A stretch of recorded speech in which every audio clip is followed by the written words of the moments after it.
Então, ainda nesse mesmo contexto de crise na Europa do século XIV, tem um evento de particular importância que merece um episódio destacado, né? Merece uma aula à parte para ele. Na realidade, é mais uma pílula para vocês acrescentarem, somarem nessa linha do tempo que a gente está desenhando.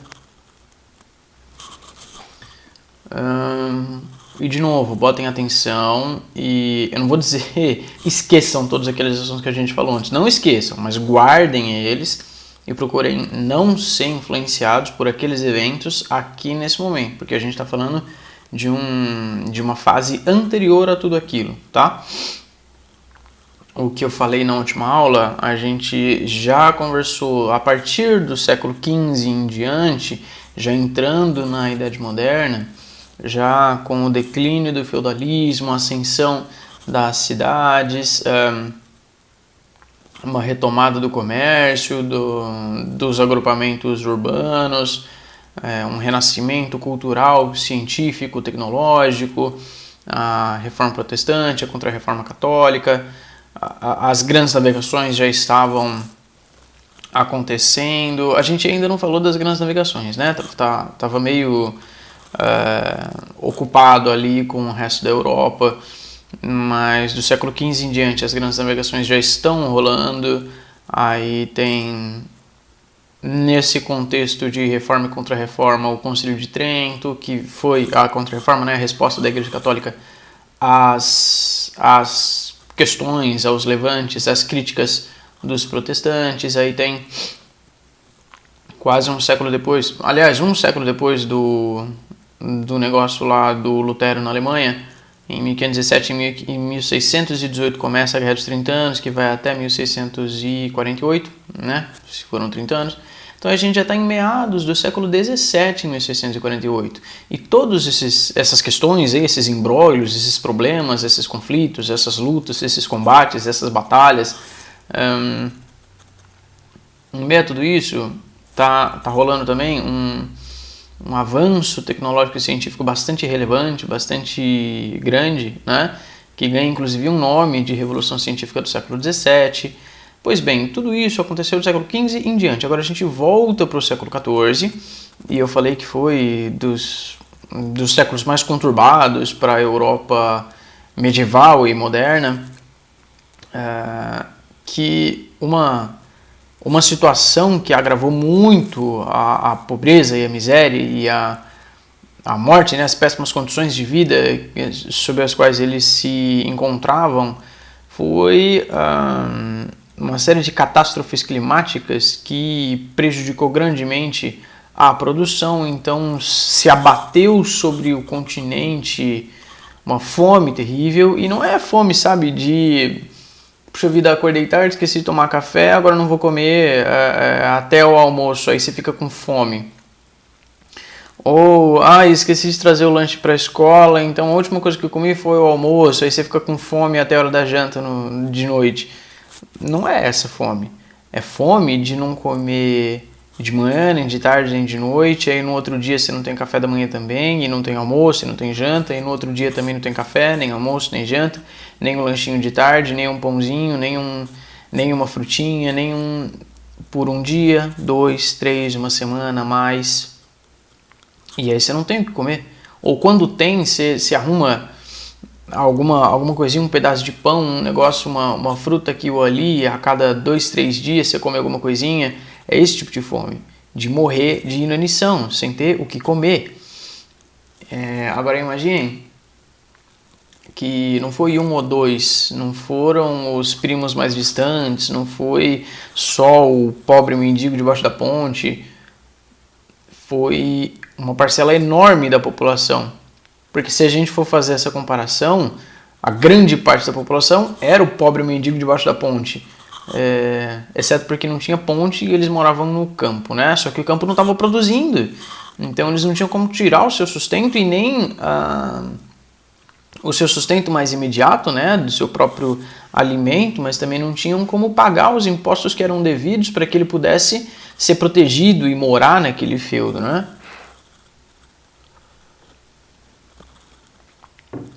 Bom, para além da fome, teve um outro problema em escala continental que foi um marco, um baque para a história da Europa nesse século XIV, que foi a peste negra.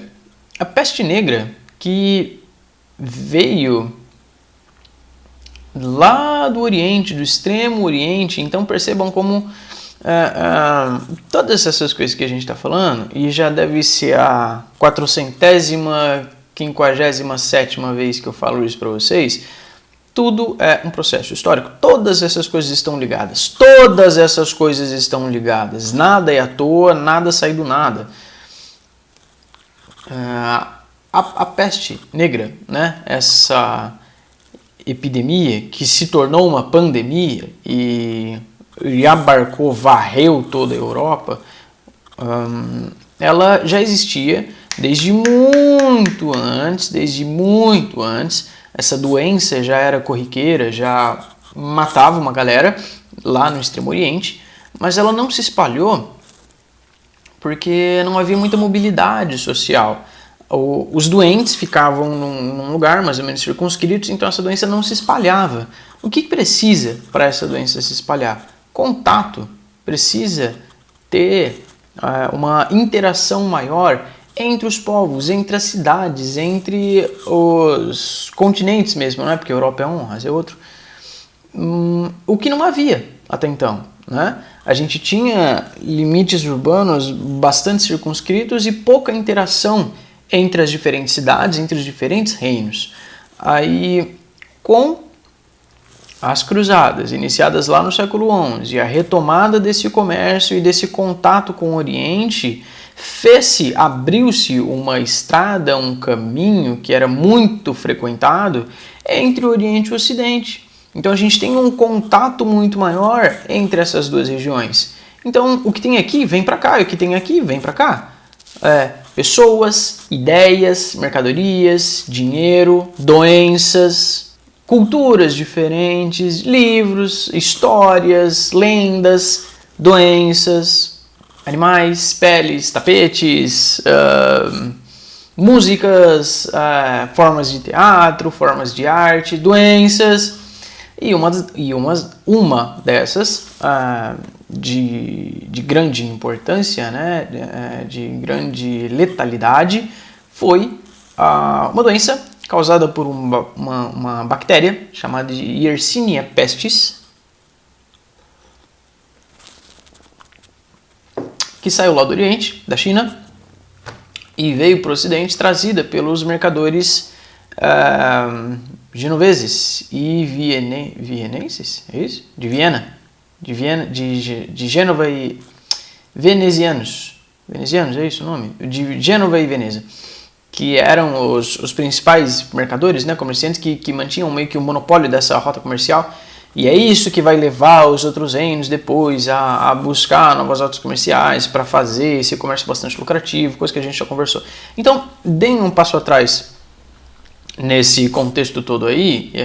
Isso tudo é antes das grandes navegações, que vão começar lá no século XV. A gente está falando do século XIV, de um tempo antes disso. Então, desde os séculos XI, XII, XIII, essa Yersinia pestis, ela já existia lá no Oriente, até muito antes disso, e já matava uma galera. Mas era uma doença circunscrita àquela região. E aí, então, com essa retomada do comércio, retomada do contato do Oriente com o Ocidente, os mercadores levaram essa doença para a Europa. Mas como eles levaram? Eles pegaram a doença, botaram num potinho e levaram e abriram lá na Europa e pegou todo mundo? Não, né? Não. Como que funciona isso? Como que essa doença era transmitida? E levou um tempo, né, até a galera cair na real do que estava acontecendo e eles não faziam ideia de como resolver esse problema, né? Vamos por partes. Eu já falei para vocês que essa galera não vivia nas melhores condições de higiene e limpeza do mundo, né? Então, vocês podem imaginar como era comum, como era corriqueiro o contato, assim, próximo, banal, no dia a dia, com ratos e ratazanas por todo lugar, pelos mercados, pelas casas, pelos palácios, pelos templos, até por todos os lugares. As cidades eram infestadas de ratos. as cidades, os bazares, né, os grandes mercados. Então eles eram companheiros fiéis desses mercadores, desses navegantes, desses viajantes, né?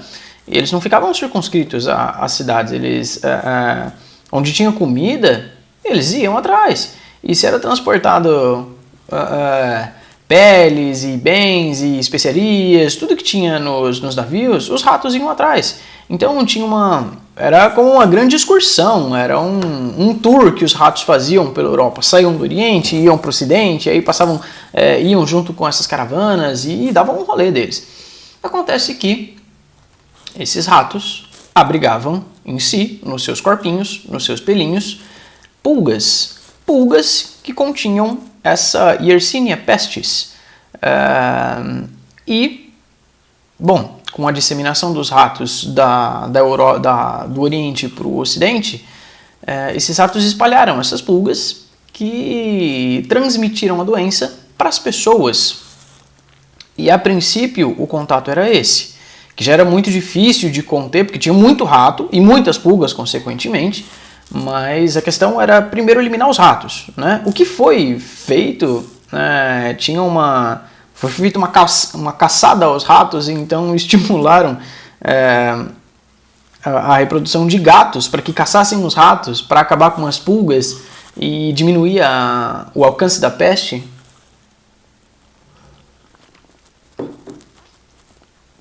Gatos que passaram a ser melhor aceitos no seio da sociedade, né? Porque até então, até esse momento, e lembrem-se que a Igreja Católica é quem reina soberana nessa Europa toda, nesse período todo, e os gatos eram antes vistos como ligados à bruxaria, feitiçaria, então eles eram perseguidos, maltratados, assassinados, tinha uma política de limpeza, né, da Europa, e esses gatos eram vistos como um empecilho, eram mal vistos.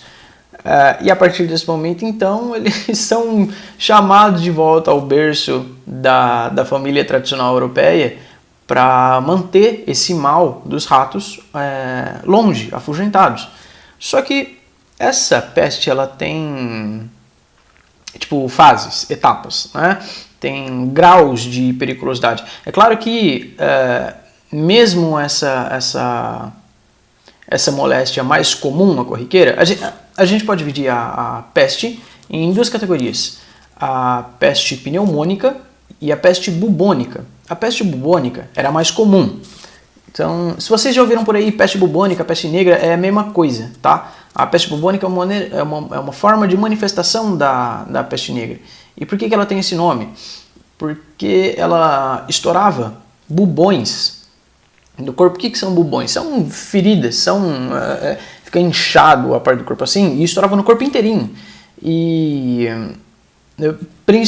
especialmente, e elas chegavam de tamanhos variados, né? Chegavam a ficar do tamanho de uma laranja, do tamanho de um ovo, era grotesco, assim, um negócio absolutamente dolorido. Elas estouravam e gerava secreção, era um negócio feio, nada agradável. Era comum dar nas axilas, na virilha, porque tem muitos vasos sanguíneos correndo por lá. É possível que o professor de biologia converse com vocês sobre essa doença, não sei. E a maneira mais comum de manifestação dessa doença era a peste bubônica. No entanto, podia ocorrer dessa praga, dessa doença, ir para os pulmões. E aí, meus amigos, eu não vou dizer que eles iam sofrer mais ou menos, porque a peste bubônica já era danosa o bastante. Quem contraía essa doença não durava muito. De 3 a 5 dias já estava batendo as botas, já morria. Mas quando ela vai para o pulmão e ela se torna essa peste pneumônica, a maneira de transmissão dela é muito mais fácil, é muito mais simples. Ela é transmitida, adivinhem pelo quê? Pela secreção do infectado, pela tosse, pelo espirro, por gotículas contaminadas, pelo sangue dessa pessoa, porque entra na circulação dela. E aí, quanto mais contato as pessoas têm com os doentes, mais essa doença se dissemina, né? Será que vocês têm alguma Alguma doença, alguma coisa parecida com isso no imaginário de vocês? Hoje, em 2020, que nos obriga a ficar trancado em casa e manter distanciamento social para não se infectar em contato com outras pessoas que contraíram essa doença? Isso é um problema dessas... Quer dizer, óbvio, né, que isso é um problema dessas grandes epidemias que se tornam pandemias por causa do alcance delas. Por que isso acontece? Por que elas tomam essa proporção tão grande? Porque hoje, e com o passar dos tempos, né, desde lá do século XIV, a gente tem uma mobilidade muito maior, tem um contato muito maior, está construindo esse mundo globalizado cada vez mais integrado. Então, certamente vocês já ouviram isso, né? Hoje a gente faz viagens muito mais longas num período de tempo muito mais curto. A gente entra em contato com muito mais pessoas do que entraria 1000 anos atrás, ou 500 anos atrás. Nosso mundo está muito mais integrado. A gente entra em contato com muito mais pessoas ao longo da nossa vida do que o camponês médio típico lá da França medieval. Muito mais pessoas, diariamente. Antes, essa turma estava circunscrita ao seu próprio feudo e não entrava em contato com muitas outras pessoas além dos seus concidadãos. Mas isso começou a mudar com os mercadores de longa distância que estabeleciam essas rotas comerciais e eles entravam em contato com muitas outras pessoas em Constantinopla, meus amigos. Eu falei para vocês, nesse período era visto como o mercado do mundo. Todo mundo passava por lá para fazer negócios, né? Do norte da Europa, dos Balcãs, da Ásia, da China, da Índia, da região ali da Grécia, da Península Itálica, da Península Ibérica, da Inglaterra, das ilhas ali britânicas. Então todo mundo passava por lá, se encontravam naquele ponto ali da África, do norte da África, e esses do norte da África eram meio que uma ponte de comércio para os reinos mais dentro da África que comercializavam ouro, marfim, pedras preciosas, um monte de coisa. Então ali era um ponto de encontro de todo mundo conhecido. Todo mundo conhecido pelo europeu, né? Que é o foco, é sempre o objetivo desse nosso currículo escolar. Quem não entrava em contato com essa turma, os aborígenes da Austrália, não entravam em contato com essa turma os índios da América do Norte, não entravam em contato com essa turma os incas, os astecas, os maias, os guaranis, os guaiaquis. Essa turma está preservada, ela não foi atingida por esse surto de peste negra do século XIV. Mas no demais, aquela turma ali da Europa, da Ásia, da África, todos eles passavam por lá. De maneira que todo mundo que entrava em contato com aquele lugar e voltava para casa, levava a doença consigo. E foi uma doença devastadora, assoladora.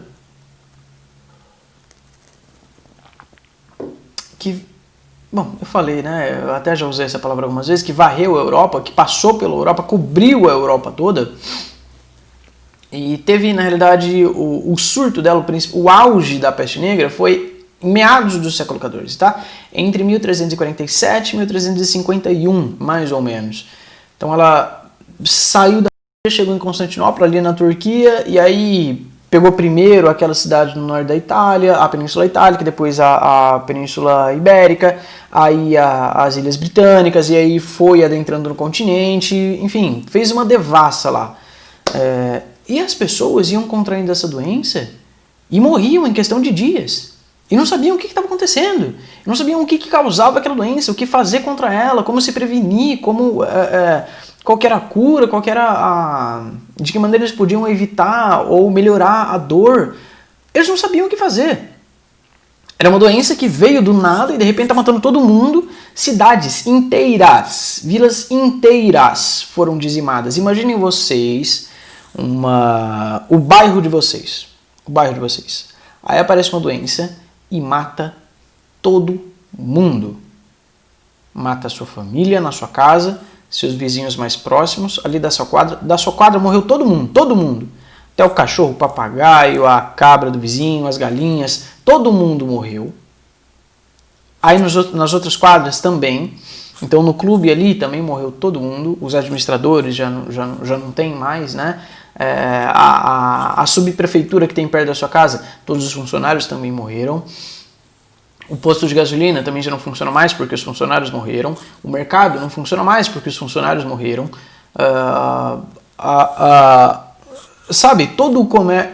Quer dizer, eu tô dando um exemplo para vocês do nosso cotidiano, né, do nosso bairro, para vocês terem uma noção do impacto dessa coisa. Todo mundo morreu, cara, todo mundo morreu. E eles não sabiam o que fazer, como afugentar essa peste que, se ela pegava, sabe, pode ir rezando e confessando seus pecados e tentando pleitear uma vaga melhor no mundo, na sua vida pós-morte, porque essa vida aqui, terreno material, já foi. Se você pegou a peste, pode dizer adeus, pode começar a se despedir. De 3 a 5 dias você está partindo dessa para uma melhor, ou pior. E aí, surgiram das mais elaboradas tentativas de explicação. Isso é um castigo divino, isso é culpa dos judeus, isso é culpa dos...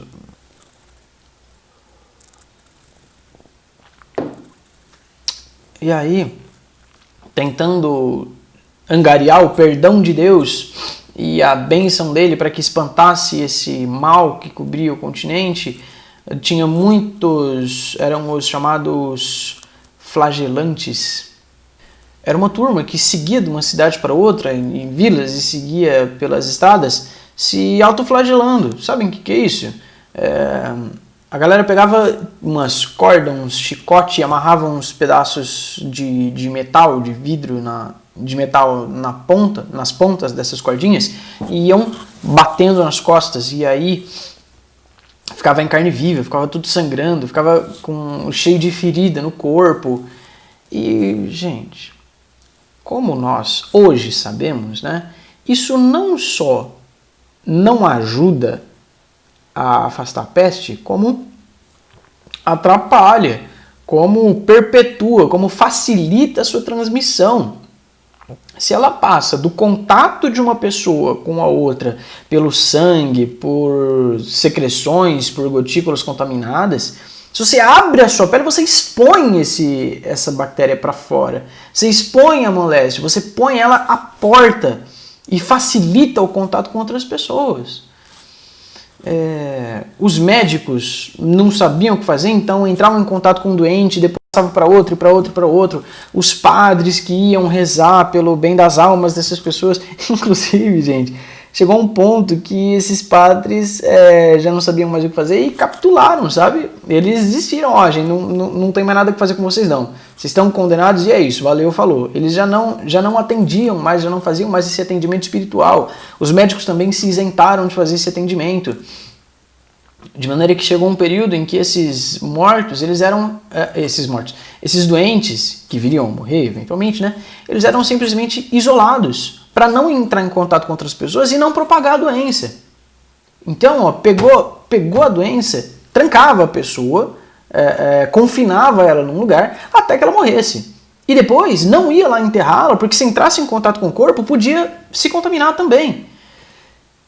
A princípio, as pessoas ainda tinham essa preocupação ritualística, né, de garantir essa boa passagem do mundo material para o mundo espiritual, com um enterro digno e tudo mais.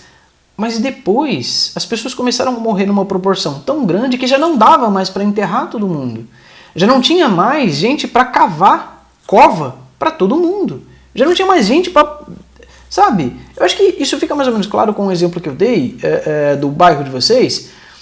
Os serviços todos ficaram inoperantes porque não tinha gente para operar esses serviços. Você vai no posto de gasolina, não tem quem te atenda. Você vai na loja de conveniência do posto, não tem ninguém lá. Você vai no parque, não tem o guia, não tem o guarda, não tem o vendedor de pipoca, não tem. Você vai na sorveteria, não tem.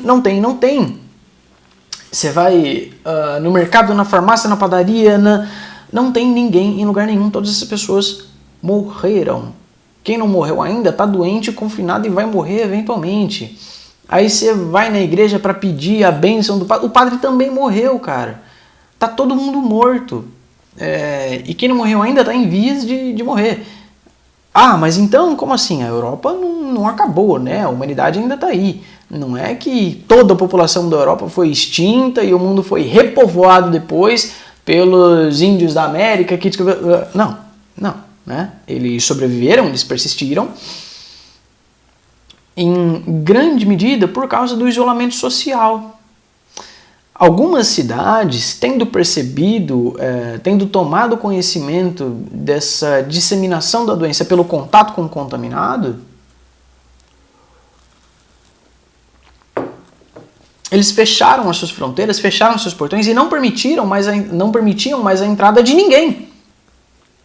Porque eles não sabiam se essa pessoa estava contaminada ou não. Quer dizer, até dava para ver, né? Tinha sinais muito claros no corpo da pessoa. Mas eles proibiram esse contato com o estrangeiro. E isso gera, na realidade, pode ter sido causador de um sentimento de aversão ao estrangeiro, de xenofobia, que vai se intensificar depois pelo ódio ao diferente. Isso lá no século XIV, parte do século XIV. E, na realidade, desde antes disso, o judeu já era um bode expiatório, ele já era mal visto como um povo migrante, estrangeiro, em terra estranha, porque vocês viram lá no sexto ano com a historinha dos hebreus, os hebreus são os judeus, né? Que eles foram expulsos da sua pátria, lá da Palestina, pelos romanos, antes do nascimento de Cristo, pouco antes, anos 60 a.C. E aí eles se disseminaram pelo resto do mundo todo. Então eles nunca eram acolhidos como parte de uma sociedade, de uma comunidade. Eles eram sempre os párias, os excluídos. E muitos judeus foram perseguidos e assassinados, como se eles fossem os culpados pela disseminação da praga, da peste.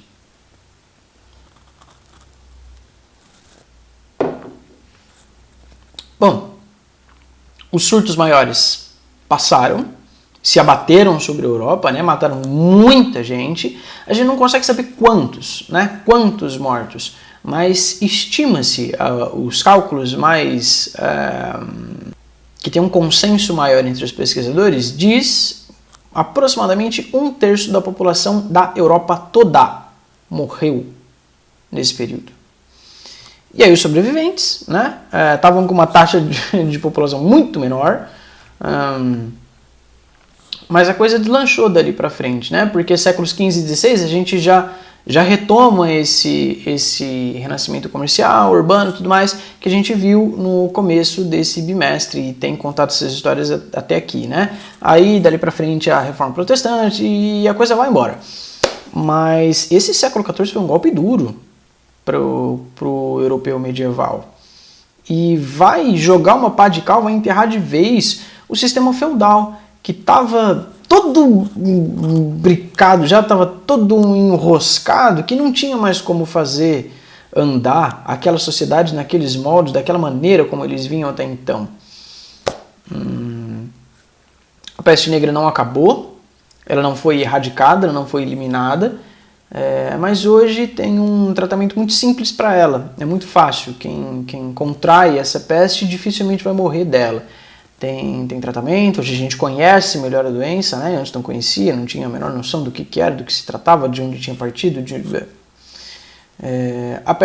Essa doença, essa Yersinia pestis, ainda existe, mas é muito raro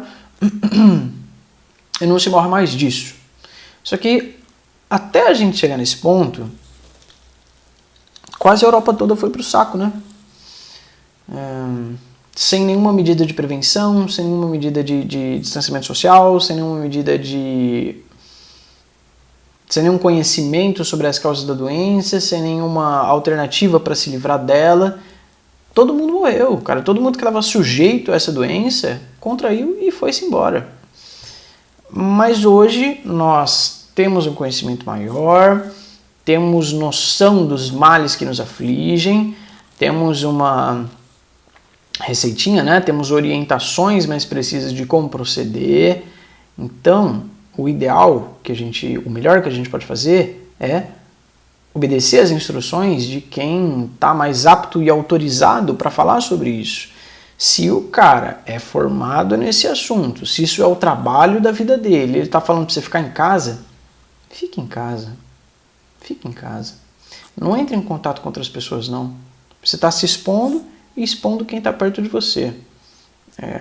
Ainda mais quando a gente tem exemplos, a gente tem dados de como isso tem acontecido em outros lugares, os resultados que a não contenção da população, a permissão para os aglomeramentos e para a vida normal, né, entre o contato com as pessoas, os efeitos negativos que isso tem produzido. Então, na medida do possível, tomem as devidas precauções, fiquem em casa, se cuidem, cuidem dos seus, na medida do possível, tá? Na medida do possível. Então, é isso, gente.